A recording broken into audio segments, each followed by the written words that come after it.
거룩하신 하나님 아버지, 비가 오고 날씨가 서늘하지만 하루를 시작하는 첫 시간을 주님께 예배하며 기도하며 열어가게 하시니 감사를 드립니다. 어제의 삶보다 오늘의 삶이 주님 보시기에 더욱 거룩한 삶이 되기를 소망합니다. 주님만 더욱 의지하게 하시고 주님만 더욱 사랑할 수 있도록 오늘 하루 우리의 삶을 인도하여 주옵소서. 감사드리며 예수님의 이름으로 기도하옵나이다. 아멘. 찬송 515장을 찬양하시겠습니다.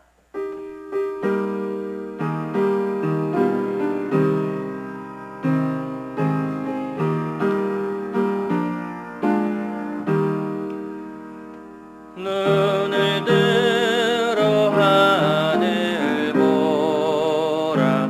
어지러운 세상 중에 곳곳마다 상한 영의 탄식 소리 들려온다. 빛을 잃은 많은 사람, 길을 잃고 헤매이며 당자처럼 기진하니 믿는 자여 어이할고. 눈을 들어 하늘 보라. 다시 사신 그리스도 만 백성을 사랑하사 오래 참고 기다리네. 인내하신 우리 구주 의의 심판하시는 날 곧 가까이 임하는데 믿는 자여 어이할고. 아멘. 권영휴 권사님 기도 인도해 주시겠습니다. 능력의 하나님 아버지 감사를 드립니다. 오늘 이 아침에도 저희들을 기도로 시작하게 해주시고 기도의 자리에 앉게하여 주심도 진심으로 감사를 드립니다. 저희들의 입술의 기도를 연락하여 주시기를 간절히 소원합니다. 하나님 아버지, 저희들은 감사를 잃어버리고 하나님께 욕심으로 구한 것이 너무나도 많습니다. 또 이기적인과 시기와 질투, 미움으로 불순종했습니다. 주님 용서하여 주시옵소서. 우리의 모든 죄악을 괴로워하면서 주님의 십자가를 바라보게 하여 주시옵소서. 하나님, 오늘도 저희들 주님의 말씀의 능력으로 성령의 역사로 변화시켜 주시옵소서. 하나님 뜻대로 하나님께 합한 자로 세움받는 자가 다 되기를 간절히 소원합니다. 하나님 아버지, 후반 후에 교회의 역사도 많이 있습니다. 우리 주님께서 주님의 나라가 이루어지게 하여 주시고, 하나님 또 노아 공동체가 개원을 했습니다. 그 속에서 저희들도 하나님 믿음의 성장이 있게 하여 주시옵소서. 만나데이도 있습니다. 하나님, 아직도 가족의 구원을 위하여 눈물로 기도하는 자들을 주님 기억하여 주시옵소서. 이번 기회를 통하여 그 가정이 큰 구원을 이룰 수 있도록 주님 도와 주시옵소서. 하나님, 담임 목사님, 부목사님들 우리 교회의 부흥을 위해 잘 이끌어 가실 수 있도록 도와주시옵소서. 오늘도 말씀을 증거하시는 김민석 목사님을 통해서 하나님 말씀이 아버지 선포될 때 저희들에게 큰 은혜 되게 하여 주시옵소서. 하나님, 이 나라 이 민족을 불쌍히 여겨주시고 안정된 아버지 정치가 될 수 있도록 도와주시옵소서. 우리를 구속하여 주신 예수 그리스도의 이름으로 간절히 기도드립니다. 아멘. 하나님께서 오늘 우리에게 주시는 말씀은 열왕기하 10장 1절에서 17절까지의 말씀입니다. 아합의 아들 70명이 사마리아에 있는지라 예후가 편지들을 써서 사마리아에 보내서 이스라엘 귀족들 곧 장로들과 아합의 여러 아들을 교육하는 자들에게 전하니 일렀으되 너희 주의 아들들이 너희와 함께 있고 또 병거와 말과 견고한 성과 무기가 너희에게 있으니 이 편지가 너희에게 이르거든 너희 주의 아들들 중에서 가장 어질고 정직한 자를 택하여 그의 아버지의 왕좌에 두고 너희 주의 집을 위하여 싸우라 하였더니 그들이 심히 두려워하여 이르되 두 왕이 그를 당하지 못하였거든 우리가 어찌 당하리요 하고 그 왕궁을 책임지는 자와 그 성읍을 책임지는 자와 장로들과 왕자를 교육하는 자들이 예후에게 말을 전하여 이르되 우리는 당신의 종이라 당신이 말하는 모든 것을 우리가 행하고 어떤 사람이든지 왕으로 세우지 아니하리니 당신이 보기에 좋은 대로 행하라 한지라. 예후가 다시 그들에게 편지를 붙이니 일러스되 만일 너희가 내 편이 되어 내 말을 너희가 들으려거든 너희 주의 아들 된 사람들의 머리를 가지고 내일 이맘때에 이스라엘에 이르러 내게 나오라 하였더라. 왕자 70명이 그 성읍의 귀족들 곧 그들을 양육하는 자들과 함께 있는 중에 편지가 그들에게 이름에 그들이 왕자 70명을 붙잡아 죽이고 그들의 머리를 광주리에 담아 이스라엘 예후에게로 보내니라.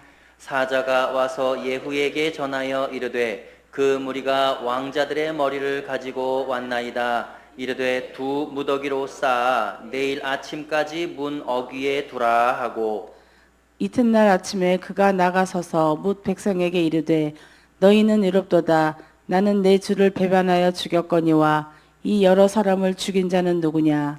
그런즉 이제 너희는 알라 곧 여호와께서 아합의 집에 대하여 하신 말씀은 하나도 땅에 떨어지지 아니하리라. 여호와께서 그의 종 엘리야를 통하여 하신 말씀을 이제 이루셨도다 하니라.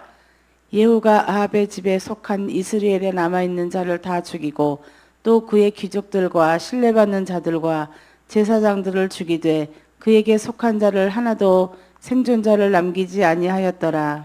예후가 일어나서 사마리아로 가더니 도중에 목자가 양털 깎는 집에 이르러 예후가 유다의 왕 아하시아의 형제들을 만나 묻되 너희는 누구냐 하니 대답하되 우리는 아하시아의 형제라.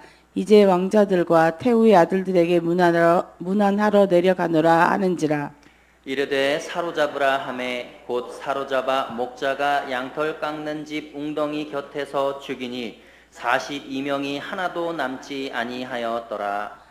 예후가 거기에서 떠나가다가 자기를 맞이하러 오는 레갑의 아들 여나답을 만난지라. 그의 안부를 묻고 그에게 이르되 내 마음이 내 마음을 향하여 진실함과 같이 내 마음도 진실하냐 하니 여나답이 대답하되 그러하니이다. 이르되 그러면 나와 손을 잡자. 손을 잡으니 예후가 끌어 병거에 올리며 이르되 나와 함께 가서 여호와를 위한 나의 열심을 보라 하고 이에 자기 병거에 태우고 다 같이 사마리아에 이르러 거기에 남아있는 바 아합에게 속한 자들을 죽여 진멸하였으니 여호와께서 엘리야에게 이르신 말씀과 같이 되었더라. 아멘. 할렐루야. 매일 기도에 오신 여러분들을 환영합니다. 축복합니다. 하나님의 충만하신 은혜가 오늘 하루 여러분들의 삶 속에 임하길 간절히 소망합니다. 오늘 본문에는 예후를 통하여 하나님께서 아합의 왕가를 심판하시는 그 하나님의 말씀이 온전히 다 이루어지는 것을 목격을 하게 됩니다. 이스라엘을 완전히 바알과 아세라를 섬기는 우상 소굴로 만들어버렸던 아합 왕과 이세벨, 그리고 선량한 백성이었던 나봇이라고 하는 사람을 죽여가면서까지 그들이 취했던 이 포도원, 그것으로 인한 탐욕스러운 죄악들, 이 모든 죄악들을 하나님께서 그의 가문에 속한 모든 자들을 멸절시키면서 말씀하신 대로 다 이 심판을 이루시는 것을 오늘 본문을 통해서 우리가 알 수 있죠. 그래서 악인은 결국 하나님 앞에서 바람에 나는 겨와 같다 라는 말을 이 성경이 하고 있는 것처럼 악인이 잘 되는 것을 우리가 전혀 두려워할 필요가 없다라고 성경이 우리에게 이야기해 주는 것 같습니다. 근데 오늘 본문에서 하나님의 거룩한 심판의 도구로 사용되었던 예후라는 인물을 우리가 잘 살펴볼 필요가 있습니다. 하나님께서 예후를 기름 부어서 이스라엘의 왕으로 삼으시고 그를 사용하셔서 이 아합의 가문에 대한 심판을 준행하시는데, 그 사명을 주셨는데, 이 하나님의 사명을 받들고 이행하는 예후의 태도, 예후의 마음가짐이 이 처음과는 사뭇 다르다는 것을 오늘 본문을 통해서 볼 수 있습니다. 문제가 있다는 것이죠. 하나님의 기름 부음을 받고 이스라엘의 왕이 되려고 할 때 하나님께서 아합 가문에 대한 심판을 진행하여 아합의 가문의 모든 남자들을 다 멸절하라고 명령을 내리셨을 때 그 명령만 실행하면 되는데, 불필요한 살인까지 저지르게 되는 것을 이 예후의 모습을 통해서 우리가 볼 수 있습니다. 오늘 본문의 이 13절과 14절을 보면 예후가 유다의 왕 아하시아의 형제들을 만나 묻되 너희는 누구냐 하니 대답하되 우리는 아하시아의 형제라. 이제 왕자들과 태후의 아들들에게 문안하러 남유다로 내려가노라. 이렇게 얘기를 하거든요. 이르되 사로잡으라 하매 곧 사로잡아 목자가 양털 깎는 집 웅덩이 곁에서 죽이니 42명이 하나도 남지 아니하였더라. 이렇게 기록을 하고 있습니다. 본인은 북이스라엘의 왕이 되었고 북이스라엘 왕 중에 아합의 가문을 심판했고 이세벨도 죽였고 하나님의 모든 명령을 다 수행했습니다. 그런데 왜 자기와 상관없는 남유다의 왕가의 가문을 다 도륙하고 죽였을까요? 이 정치적인 이유가 있기 때문에 그렇다는 것입니다. 지금 이 예후가 죽였던 요람의 친구이자 조카뻘 때는 이 남유다의 아하시아, 이 아하시아를 죽인 이유는 자기가 죽였던 요람과 아주 절친한 친구입니다. 비록 남유다의 왕이었지만, 그래서 자신이 북이스라엘의 왕이 되었을 때 이 자기가 죽였던 요람과의 아주 좋은 관계를 맺고 있던 남유다의 세력들이 자신에게 반란을 일으키고 이 자기를 왕자리에서 끌어내리려고 하는 그런 어떠한 정적들을 미리 제거하기 위한 자신의 안위를 위한 불필요한 살인이었다라는 거예요. 하나님께서 아하시아의 왕가를 멸망시키라고 말씀하신 적이 없다는 것이죠. 지금 예후는 하나님께서 기름 부어서 자기를 왕으로 세우셨다면 아무리 정적들이 많아도 대적들이 자기를 둘러싼다 할지라도 하나님이 나를 기름 부어서 왕으로 세웠다, 그래서 하나님이 나를 지키시고 보호하실 것이다 라고 하는 하나님에 대한 신뢰가 없다는 거예요. 두렵습니다. 왜? 자기가 저지른 살인이 너무 많거든. 그러니까 정적을 미리 다 제거하는 겁니다. 하나님의 명령이 아닐지라도 자기에게 위협이 되는 정적들을 다 제거하는, 불필요한 살인을 범했다라는 것이죠. 아하시아의 가문의 아들들의 42명이 하나도 남지 않았어요. 다 죽였습니다. 하나님께서 예후를 선택하셨지만 예후의 가장 큰 문제는 지금 자신의 열정과 열심이 하나님의 뜻보다 더 중요해져 있다는 겁니다. 하나님보다 더 앞서 행하고 있다는 거예요. 이게 큰 문제입니다. 하나님의 일을 하면서 하나님의 뜻보다 자기의 뜻이 앞서 있고 높아져 있다라는 것이죠. 오늘 본문의 16절을 보면 예후가 하는 말에서 이것을 잘 볼 수 있습니다. 이르되 나와 함께 가서 여호와를 위한 나의 열심을 보라 하고 이에 병거에 태웠다라는 거예요. 여호나답을. 자 봐라, 하나님을 위한 나의 열심과 이 열정을 한번 봐라.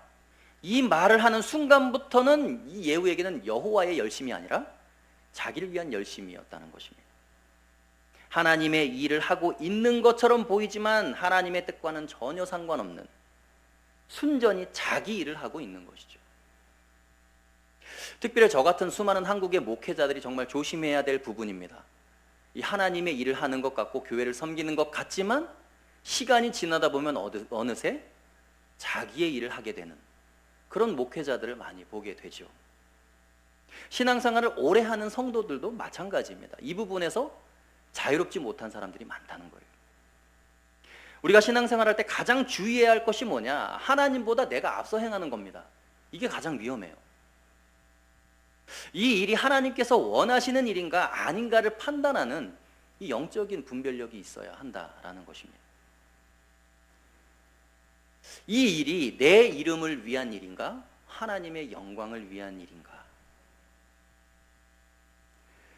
남유다 왕 아하시아의 형제들을 살육하는 일은 하나님을 위한 일인가? 아니면 나 자신의 안위를 위한 일인가? 자신의 기득권을 지키기 위한, 자신의 자리를 지키기 위한 내 일인가? 이것을 잘 살펴보아야 한다는 것입니다. 이 예후의 잘못된 살인, 이것이요 나중에는 예후와 그의 집안 위에 고스란히 다 부어집니다. 그래서 예후 자신의 가문도 결국은 이 멸절되고 만다는 것이죠. 호세아 1장 4절에 보면 이렇게 기록이 되어 있어요. 여호와께서 호세아에게 이르시되 그의 이름을 이스라엘이라 하라. 조금 후에 내가 이스라엘의 피를 예후의 집에 갚으며, 이렇게 되어 있어요.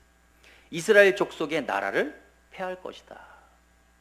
예후의 잘못 때문에 하나님이 예후의 가문을 완전히 똑같이 아합에게 행하셨던 것처럼 그 심판을 행하시겠다라고 말씀하시는 것입니다. 이 시간이 아무리 흘러서 예후의 살인이나 예후의 살육이 도륙이 없었던 일처럼 덮어지는 것 같았지만 결국은 하나님께서 그 모든 것을 때가 되어서 다 들춰내신다는 겁니다. 그리고 결국은 그 죄값을 다 치르게 하신다는 것이죠. 사랑하는 성도 여러분, 기왕 하나님의 일을 위해 헌신하겠다고 결심했다면 하나님의 말씀에만 순종하시는 성도님들 되시길 축복합니다. 오늘 하루 여러분 이렇게 기도하는 하루가 되기를 원합니다. 한평생 신앙생활하면서 자신의 안위와 자신의 이익을 계산하면서 헌신하는 자가 되지 않게 해주십시오. 하나님의 뜻보다 내 뜻이 앞서서 하나님의 일을 그르치는 그런 성도가 되지 않도록 우리의 마음과 생각을 다스려 주옵소서. 이렇게 기도하시는 성도님들 되시길 축복합니다. 그래서 오직 하나님의 뜻만이 나의 삶을 통하여 이루어질 수 있도록 하나님의 말씀만 집중하고 순종하시는 하나님의 사람들 다 되실 수 있기를 축복합니다. 함께 기도하겠습니다. 살아계셔서 우리 속에 거하시는 하나님 아버지, 신앙생활하면서 주께서 맡기신 일 감당할 때에 우리의 마음의 내적 동기와 태도가 주님 보시기에 깨끗하고 거룩할 수 있도록 우리의 생각과 마음을 주장하여 주옵소서. 우리는 연약하여 하나님의 일을 한다고 하면서도 은근히 나의 공로와 나의 의를 드러내려고 하는 부족한 죄인들임을 이 시간 고백합니다. 그래서 주님의 은혜가 더욱 필요합니다. 그래서 주님의 말씀이 더욱 필요합니다. 순종하게 하시고 주님만 바라볼 수 있는 은혜 허락하여 주옵소서. 이 시간 병상에서 주님의 치유하심을 기다리는 성도들이 있습니다.